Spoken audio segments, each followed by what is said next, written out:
Core logic. And we've talked a lot this year about the house prices.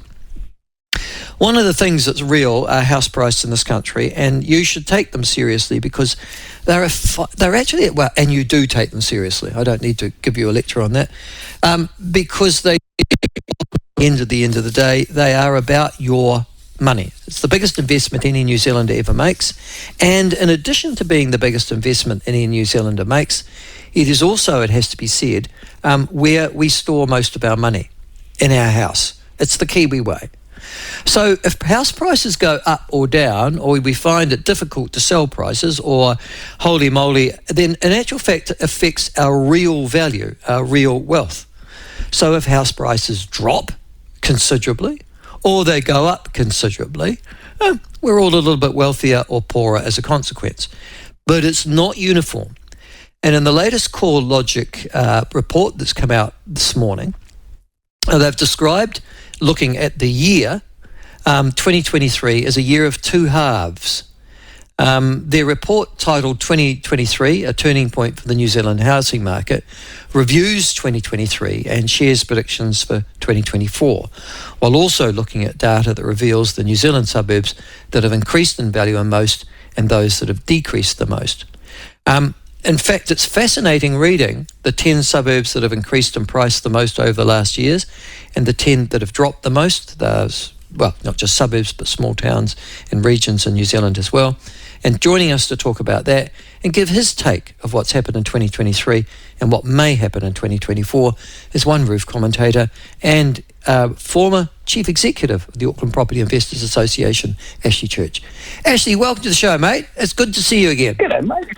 Yeah, you too. Well, not see, but talk to. Yeah, absolutely. Well, can I ask you, because we haven't talked, I think, since the election, there's a report that's just come out in your neck of the woods that says the Napier City Council didn't do a very good job of dealing with Cyclone Gabriel, of being prepared for it. Have you come across that at all?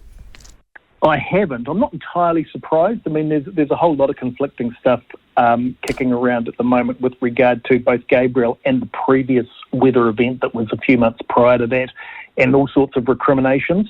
And I think probably all I can really say with regard to any of them, having not seen this one, is you kind of have to have a look at who's actually making the accusation, because often you'll find that it's the vested interest who's got a reason for that. And I say that not having any reason to necessarily protect the Napier City Council. But, I mean, if you think of Gabriel, there's a range of views around whether or not various parties should have been more aware of it, whether more action should have been taken prior to the event. But, you know, given the hundreds of millions of litres of water that came down through the Esk Valley and other parts of Hawke's Bay over that time, I'm not sure that that's a hell of a lot that any local authority could have actually done. So I'd treat that with a little bit of a grain of salt. Well, this is the Napier City Council's commission of an independent review into its response. That's a little bit more. It's a little bit more. A bit more authoritative, yeah. Yeah. Okay. So they commissioned their own review, and it's come back and said that Napier's local authorities were hugely underprepared for Cyclone Gabriel. The Resilient Organisations reports proposed 15 recommendations, and it found the City Council's preparedness for a major emergency was significantly lacking. I think that's probably would be true of, as you say, all of the councils, including the Hawke's Bay Regional Council. The recovery, from your point of view, in that neck of the woods, Ashley, because you were sort of on the periphery of it, is it proceeding, or is it still got a long way to go? Well, it's proceeding slowly. I mean, purely from a visual perspective, by which I mean, driving through the Esk Valley on a reasonably regular basis, it's recovering slowly. In that, I mean, there are people who come through Hawke's Bay who haven't been here since last year, or in some cases never, who drive through the Esk Valley and still are absolutely shocked by the level of devastation and just what it currently looks like, which indicates to me that although I have seen some change, obviously it's still pretty significant. I think at a regional level, in terms of things like the coverage of insurance and the investigation of claims, etc., I think that's well apace, and that's evidenced by the fact that a lot of houses that were derelict and obviously weren't inhabitable are now starting to be removed. So that would suggest that the insurance companies have done their work, and sort of now change is taking place so people can get on with their lives. But let's not fool ourselves. It's going to be another couple of years before this thing's fully worked through. So we've got a long way to go yet. And obviously there was quite a significant change in Hawke's Bay. I mean, huge majorities racked up for the national candidates in Napier and Toki, based on Hastings, obviously. I guess that's a reflection of the public mood there? It is, but I don't think that's got so much to do with Gabriel. I think that was just, I mean, I have a view you may or may not share that if you look at what's happening around the Western world at the moment, it's a pretty consistent story, and that is that left-wing woke governments are being booted out in favour of, Argentina or Italy. There's all sorts of places where this is happening. I think New Zealand was simply wrapped up in that same phenomenon that people have had, 3 to 6 years punctuated by COVID of nanny state, and they've had a gutsful of it, and they're moving back to what they see as values that are more in line with the norms. Well, I'd be interested. Well, the one exception to that is the UK, but then I guess that Conservative government was in power during the whole of the COVID pandemic and response. They managed to stuff it up pretty well. All right, now let's go to the CoreLogic report. It's come out. They've done a review of the year. Can I just say, because my town's involved in this, is one of those things, but the really interesting thing when I see the 10 largest areas in New Zealand that have bucked the trend of falling real estate prices is that 1, 2, 3, 4, 5 of them are in my neck of the woods. So Central Otago and the lakes of the South Island. So why? I mean, I live here, but I'm interested in your perspective, looking at a much wider perspective, Ashley. Why is Central Otago lakes bucking the trend of declining house prices? In fact, they're all going the other way. Yeah, so firstly, I need to presage anything that I say by saying that you need to be a little bit careful in deferring to a provider like CoreLogic, and that's not to cast any dispersions upon them as a company, but there are a number of these companies that aggregate data and come up with, and the reason I'm saying be a little bit cautious is because they all come up with slightly different conclusions. And the only one, the gold standard, in my view, and I've got no particular vested interest in this, but the gold standard is the Real Estate Institute. And the reason for the difference is that the Real Estate Institute gets all of the data, and therefore its figures can be relied on as being a pretty clear indicator. CoreLogic and a couple of other companies that do this get a lot of the data, but not all of it, and they have to use the logarithms to make up the difference. So, as I say, that's not to draw aspersions on what they've done, just to say be a little bit wary overall about them, because there are differences between the CoreLogic figures and the Real Estate Institute figures. Having said that, you can look at the general trend, and I think the trend's fair.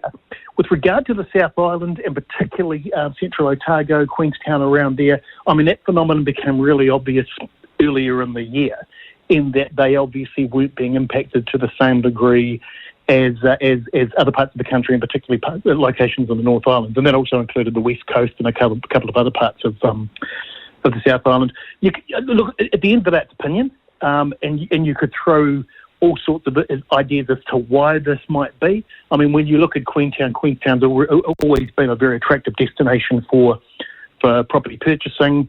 You could argue that wasn't impacted to the same degree that other parts of the country. You could also argue, because some of this was an economic phenomenon, by which I mean that people couldn't afford to buy places because interest rates were high. You could possibly argue that there's a wealthier purchaser in Queenstown who wasn't perhaps quite as affected by that. But I don't know if that's true. I mean, if you did an analysis of Queenstown, you'd probably find that they've got their same sort of socio-economic difference as any other part of the country. But look, the reality is, whatever the reason, it's clearly true. It's a fact because the figures demonstrate it, and it positions that part of the country well for what's likely to happen in 2024, which is a reasonably big increase in property prices. Yeah. So going to that again, and going to those houses, one of the things I've noticed is also, if I look at the CoreLogic report, and even with the filter that you've put over it, Ashley, is that Wellington still, and certain parts of Auckland, so I'm talking about Glendowie, Ostend, Matakana, but then if I go to small provincial areas like Featherston, Martin, Martinborough, which surprised me, Paetua, they've lost considerable value over this last year, and Wellington hasn't really recovered much either. Can we take something from that? So 2 different moving parts here. The first one is with regard to Yeah, so with regard to those smaller centres that you mentioned before, that's almost counterintuitive. And the reason I say that is that if you look at the areas that have started to recover in the second part of the year, they tend to be parts of the country where the cost of housing is lower. And the reason for that is because those figures are dominated by first home buyers who are coming into the market for the first time, for whom those locations are attractive because they can buy more for their money. So it's interesting that you mentioned those ones in particular because that tends to buck that overall trend. With regard to Wellington, and you and I had a chat about this before the election, how much of a factor did the expectation of a change of government play in those figures? How much of an ogre will that, or a shadow will that hang over Wellington over the next few months with the expectation that there's going to be cuts to bureaucracy in Wellington, all of that stuff, Really hard to know. I mean, Wellington's obviously a government town, but it's not only a government town. Its economy survives on the basis of a whole range of other things as well. So it's going to be interesting to see what that recovery looks like. The next big thing in terms of media's fascination with this, and it's about 18 months away, will be the point where centres around the country start reaching and surpassing the figures that they got to at the heights of those big increases in property values before they dropped away. And that will happen. There's absolutely no doubt that it will happen. It's just a question of how long it will take. And I mention that because it'll be interesting to see where Wellington is in that pack. So, for example, Auckland, Queenstown, some other parts of the country, you can expect to see, as I say, within 12 to 18 months, media will be starting to talk about the fact that prices have got to or exceeded where they got to in 2021. Whether Wellington will get there as quickly, I don't know. It might take a little bit longer.